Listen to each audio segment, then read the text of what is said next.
What would you do if your teenage daughter called you in the middle of the night, her voice shaking with fear, confessing she had just hit someone on a lonely forest road, an hour away from your home? That's exactly where the chilling mystery of the Hallow Road movie begins.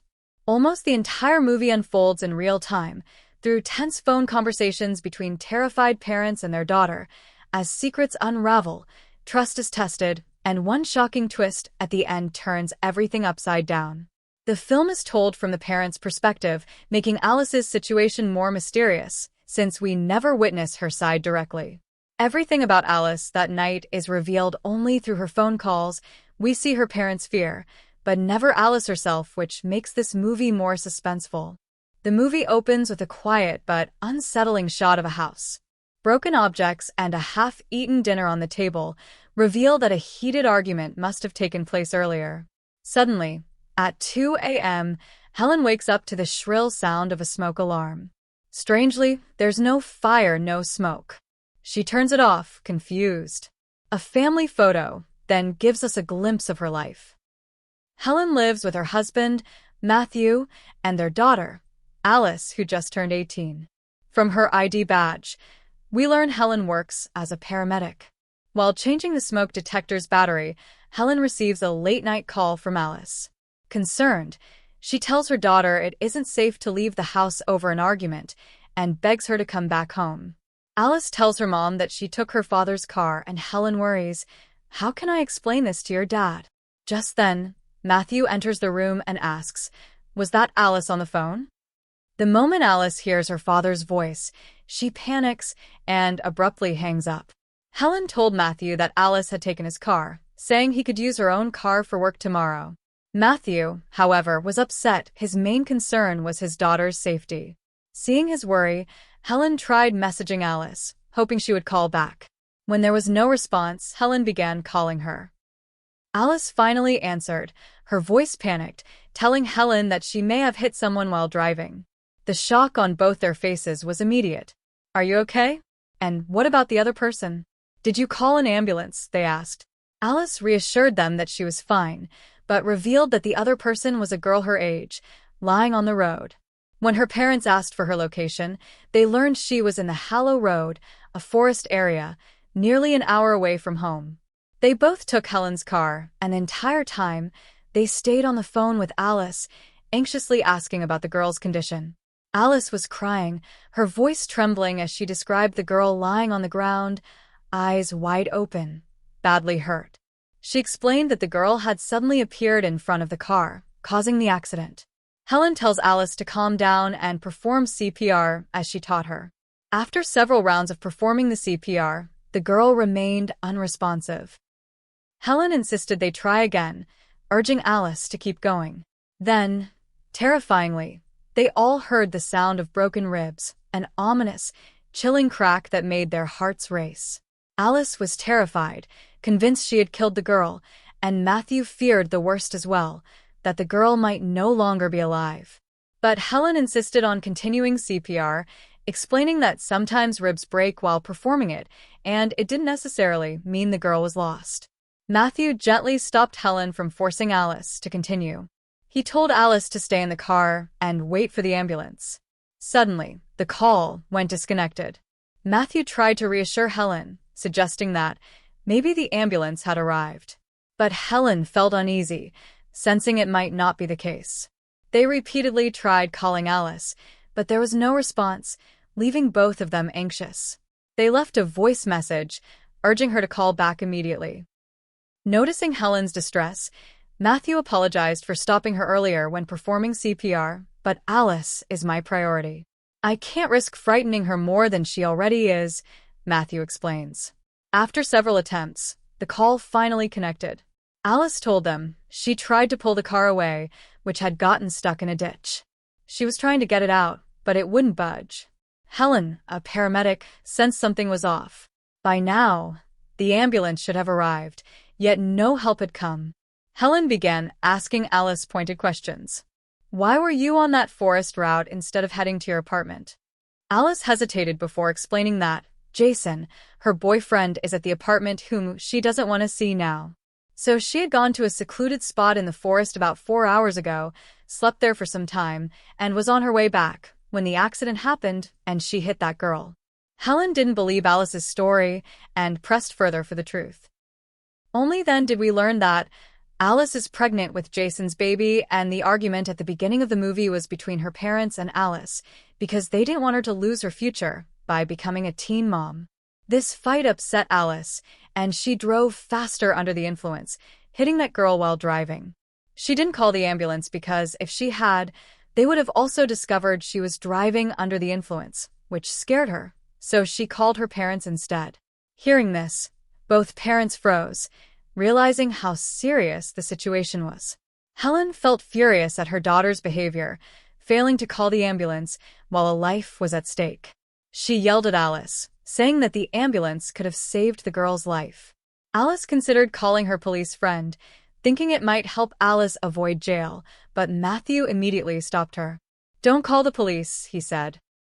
For his daughter's sake, he explained, he would take the blame once they arrived at the scene, and they could involve the authorities afterward.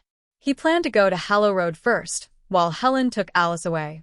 He intended to claim that he had accidentally hit the girl and emphasized that he wasn't drunk, so he would likely receive only a lighter punishment. If Alice were caught, Matthew reasoned, her future would be ruined because she had hit the girl while driving under the influence. Helen, however, argued that the police would eventually find out that Alice was behind the accident and they couldn't hide it for long. While all this was happening, they put Alice's call on mute and spoke to her, telling her not to worry. Suddenly, the GPS showed that they were on the wrong road, which startled them. Matthew continued driving, thinking the GPS was malfunctioning, but Helen insisted on finding the correct route. Then, Alice spoke up on the call, "I see you." She claimed she could see headlights in the distance, but it was impossible, as they were still 30 minutes away from her location. Matthew reassured her, saying it wasn't them, but this only caused Alice to panic further. He instructed her to move the girl's body off the road and into the forest to prevent anyone in an approaching car from seeing it. When Alice tried to move the girl, she screamed in horror. The girl's face appeared to be changing. This puzzled both Matthew and Helen began to think that Alice was still high under the influence. All they could hear through the call was Alice running. Suddenly, a woman's voice came through the phone. The stranger had approached Alice, asking with concern what she was doing out there all alone and whether she needed help. Helen and Matthew immediately urged Alice to make the woman leave, reassuring her that they were on their way. But the woman insisted on helping and began speaking strangely, telling about fairies and the myths of Hallow Road. When she noticed Alice's growing anxiety, Alice begged her to go. Instead, the woman's tone shifted, becoming sharp and interrogative. She pointed out the blood on Alice's dress and asked if Alice had done something. Hearing this, Helen asked Alice to hand the phone to the woman. Helen explained that it was just an accident, that Alice had hit a deer, and assured her they were on their way. She firmly added that they weren't comfortable with their daughter being alone with a stranger in the middle of the forest, but the woman's response was unsettling. "Do you really want us to leave your daughter all alone on a deserted forest road, in the middle of the night?"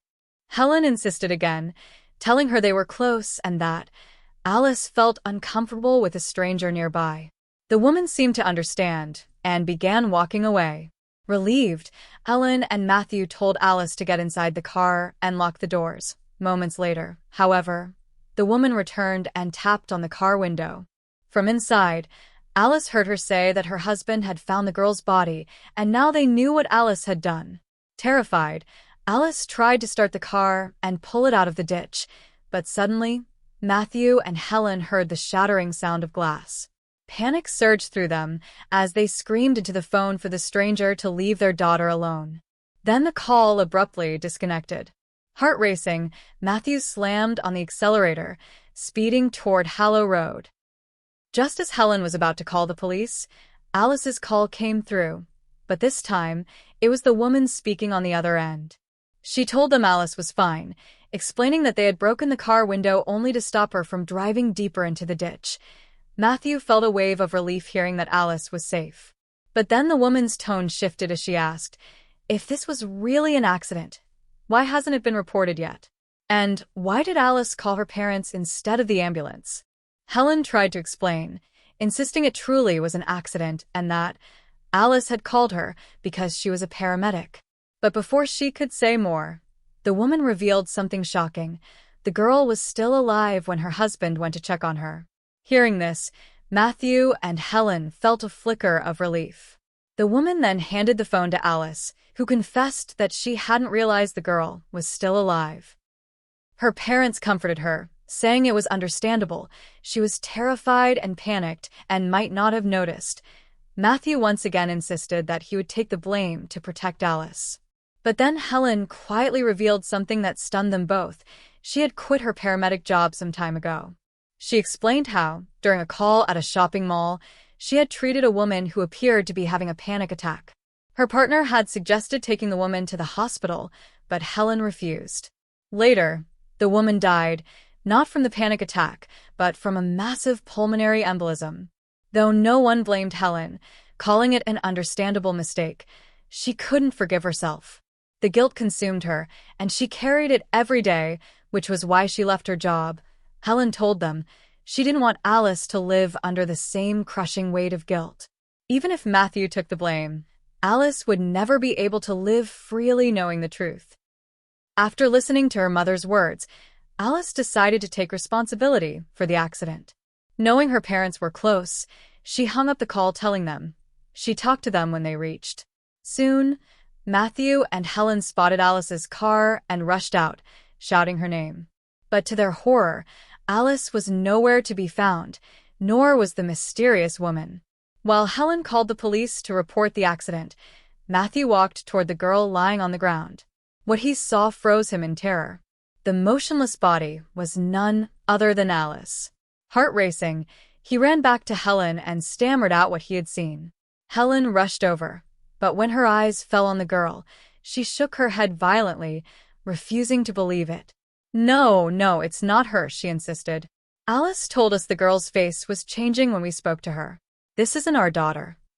Matthew, overwhelmed, broke down in tears, convinced it really was Alice lying dead before them. But Helen clung to her belief that it wasn't true. Desperate, she dialed Alice's number again.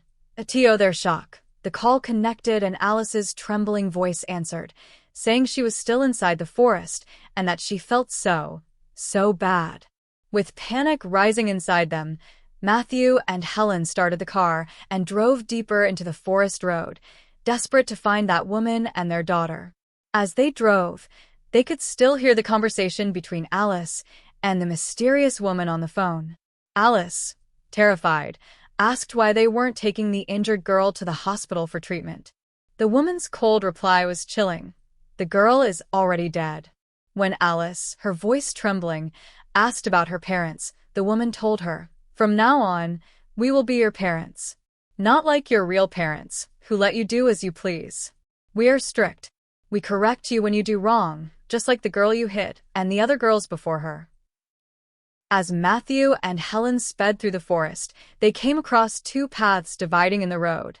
Unsure of which way to go, Helen chose the left path. Spotting red taillights ahead, she thought they had finally found the woman's car, but to their disappointment, it turned out to be a police vehicle responding to the accident Helen had reported earlier. Meanwhile, Alice begged the woman to let her go, desperately revealing that she was pregnant, hoping this might change her fate. But the woman's voice was merciless. "Then we will correct your child too. From now on, you will stay with us. There is no going back to your parents." The lines suddenly went dead. Helen tried calling again, but no one answered. At that same moment, the police approached their car to begin questioning them. The scene then shifts to daylight. One officer discusses the initial findings with his partner. Alice had apparently crashed her car into a ditch while driving under the influence. With some injuries, she must have wandered onto the road, where she was struck by another vehicle in the dark. The driver, panicking, may have dragged her body into the forest and fled. It seems eerily similar to what happened that night to Alice. But that officer is also confused and says that her parents tell completely different things on the phone, like Alice hit someone. The second officer dismissed it, saying they must have been in shock, hallucinating a conversation with their daughter. It's a trauma response to losing her. Yet Matthew and Helen remained firm in their belief.